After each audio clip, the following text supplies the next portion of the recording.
What's going on, everybody? This is Captain Gonzo with that Flight Sim channel, and I know we're a bit overdue for this video, but we finally are going to share the settings that I run on my rig for DCS, specifically using the Pimax Crystal Light. So let's go ahead and go up here to the settings wheel, and right off the bat, we are in the system page.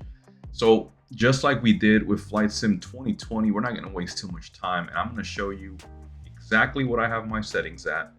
And we'll jump into the sim and show you a bit of footage here at some point during this video so you can see how it runs. And lastly, I will show you the Pimax Play software settings that I've enabled specifically for DCS World. And I will share my hardware specs once again, like I did for Flight Sim 2020 settings video, so you guys can kind of get an idea of where I'm at and how I'm running everything, so you can then adjust your settings accordingly. So right off the bat, I've got my resolution set to 4587 by 1920. One screen for the monitor. Resolution of the cockpit displays, I've kept it at 1024. And for anti-aliasing, I've kept it at DLAA. For upscaling, we are running DLSS. It has significantly improved my performance overall here in DCS World. And for the performance/quality with DLSS, I kept it at balanced. Sharpening, I haven't sharpened it, kept it at 0.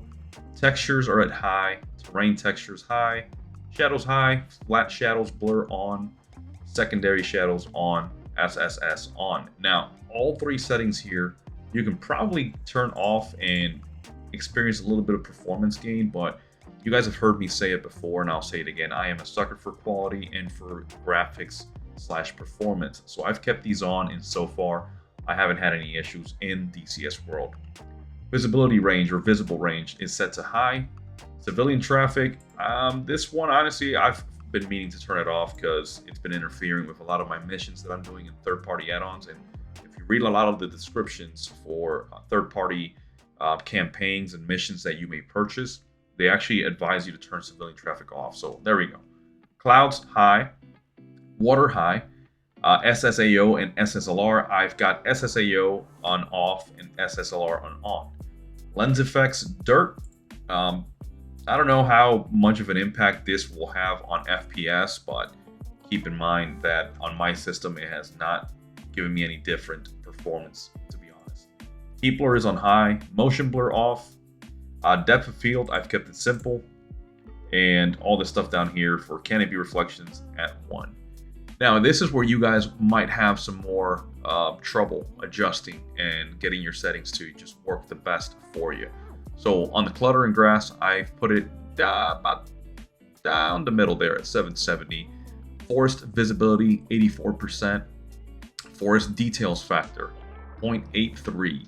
Scenery details factor, 0.86. Preload radius, 106,700. Chimney smoke density 5. This one's probably another one that I can reduce a little bit. Don't really care about the chimney smoke. However, it does help if you are coming over a target area and you are trying to determine which way the wind is blowing. This will help you a lot. Okay, so just keep that in mind that while you're flying under the hood with VR, every little detail counts in my opinion. And if I can depict where the wind is blowing, it helps me a lot to strategize my attack runs and how to set up munitions, such as the Wigmans, the wind-corrected munition dispenser, and similar cluster bombs. Gamma, I haven't really messed with this too much, kept it at 1.7. External field of view, this is just all user preference, right? How much field of view you want when you're on the exterior camera. LOD switch factor, 1.5. Again, giving me good details on the ground and good performance. And for max FPS, I've just completely posted it all the way to the right at 300. Anisotropic filtering 16 times. Terrain object shadows left in default. Cockpit global illumination on. Messages font scale 1. Scale graphic or user interface. Look at me stumbling on my words again. GUI. I've got it at 1. Rain droplets low. I hardly have ever fly in crappy weather here. VSync is off, full screen on, and cursor is confined to the game window. Now let's go over to VR. This one, obviously you want to have your virtual reality headset enabled, and I've got my pixel density at 1.5. I haven't touched this lately, and I've been meaning to play around with it. I should say. So I will be adjusting this moving forward and seeing what kind of performance I can get if I can sneak a few more pixel densities in there. Use the mouse enabled cursor confined to the game window. For the IPD, I'm not too worried about it because the Pimax Crystal Light has its own IPD adjustment. And then, of course, use your built-in audio device, which will help because I can hear cockpit audio and radio chatter through the Pimax, but I have the external sounds coming through the speakers. I've got the enable the HMD mask, and I've got the mask size to 0.5. For the VR mirror options, I've got it to use DCS system resolution, and I've only got the left eye coming out, cropping it to a rectangle. It's really helped me with the recordings on screen instead of getting the split images that you guys are used to seeing for a lot of VR content. This has really worked well for me. So you can always choose between left and right or both. And as far as anything else here, I don't have any hand trackers or anything like that. To be honest, I'm not too interested in that. Maybe one day I will buy the Pimax hand controllers and, you know, mess around with the hand gestures and controls in the cockpit. But for now, this is overall what I am running, and I'm going to hop into a random jet now and show you what it looks like.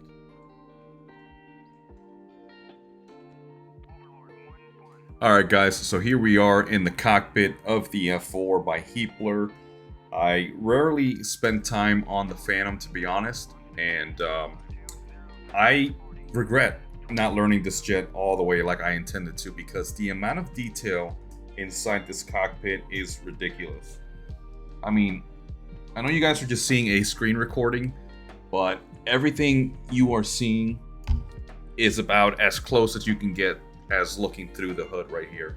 And I mean, I can read everything on every single dial display. The radar scope really gives me that impression of depth. Let's jump to the Wizzo seat back there. Look at this, guys. Check this out. So let's go ahead and come in close. Look at the radar scope there. You can really perceive that depth as you're looking down in there. I've got the RWR put on here. Just looking around, I can see all the details around me on the ground there.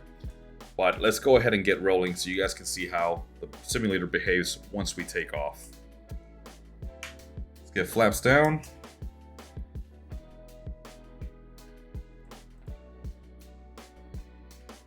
All right, let's get rolling, guys.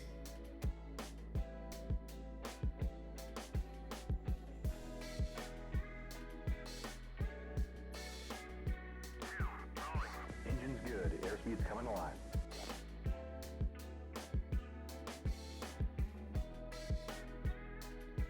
80 knots. There's 100. At least the takeoffs wake me up. Oh, man.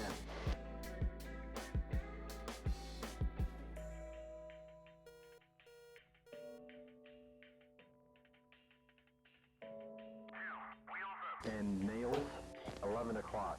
Oh, I'm showing nails, 11 o'clock. Gears moving. Flaps up. Gear up.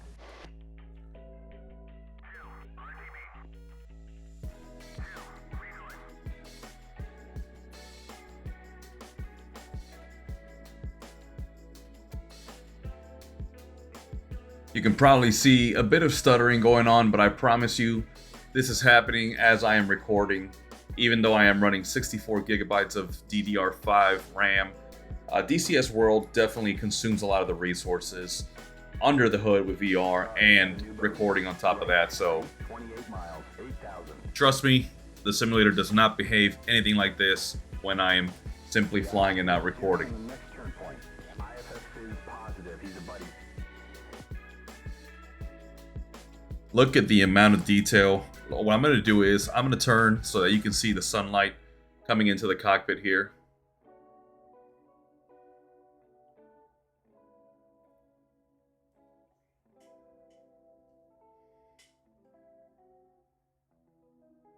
Look at all the components inside, all the lights, harnesses, and the components of the cockpit just vibrating under the G-load here. Looking like traffic. There we go. Let's pull some G's. And at 1 o'clock.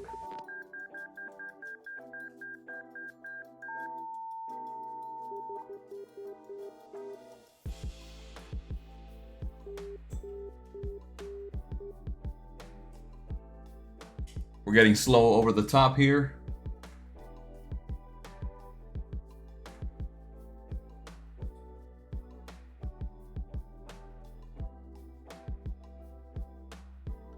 Listen to the rattling going on as we're pulling more G's here.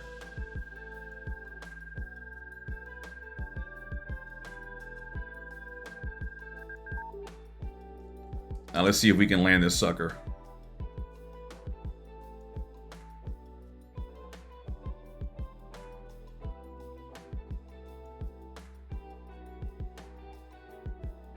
I love the lighting. I love as the sun is shining there on that radar scope. You can really see it and feel it, guys. There goes an A-10 right over the top of us.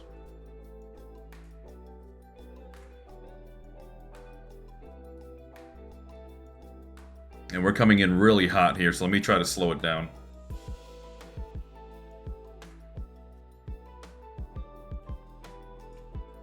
Alright, gear and flaps coming down. New bogey, right 5-2 miles, 3,500. Nails, 7 o'clock, and nails, 7 o'clock. No IFF. This is not smart. I'm going right into departing traffic.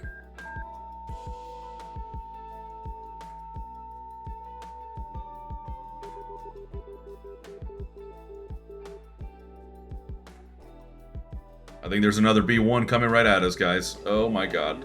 Flaps, pressure, warning lights, anti-skid.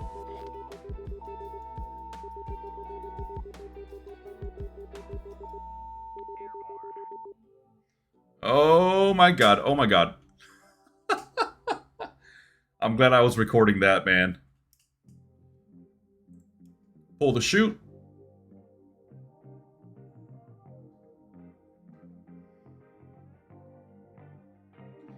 And there you have it, guys. A quick demo flight on the Phantom.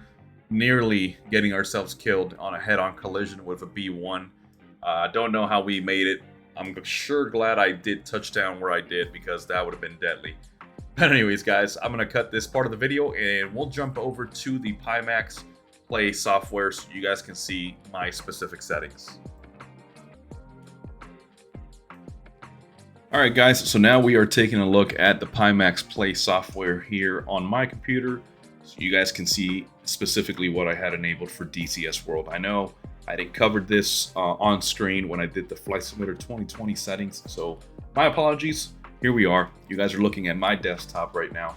So let's go ahead and go into device settings. And the first thing that we have is the room lighting frequency, which I've got to auto 60 Hertz. I believe you got to look at whatever country you're at and see what the frequency with the house lighting or the environment lighting that you have going on right now. For the refresh rate, I have the 90 Hertz upscale mode, which has tremendously enhanced my experience with VR.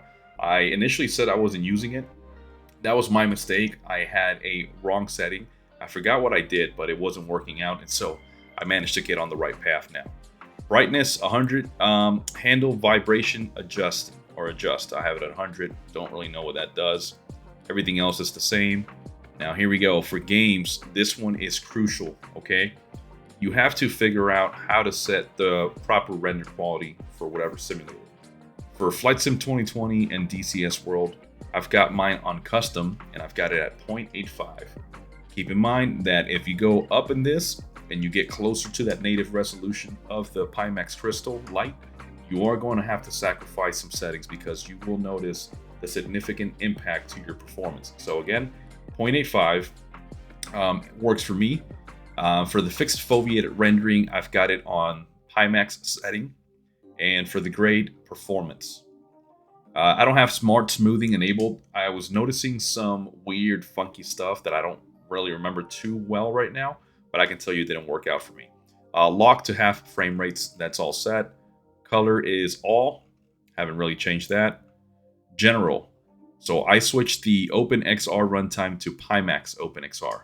Remember, Pimax Play software did an update about a month ago now, where you no longer have to download additional controls such as the Pimax XR or OpenXR, I believe it's called.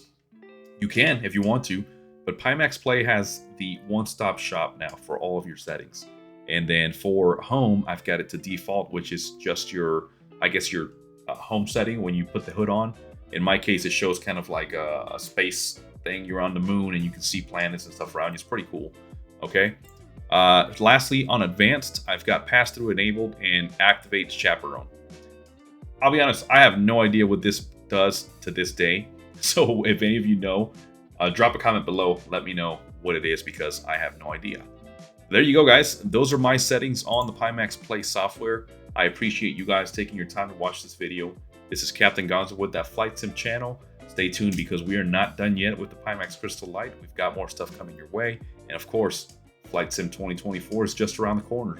So don't forget to check us out with those videos. Check the channel. Don't forget to look at our videos, like, comment, and please subscribe. Help us get to that 1,000 subscriber mark that we are trying to hit before November 19th for the release of Flight Sim 2024. So anyways, guys, I'll see you guys on the next video. This is Captain Gonzo with that Flight Sim channel. Happy flying.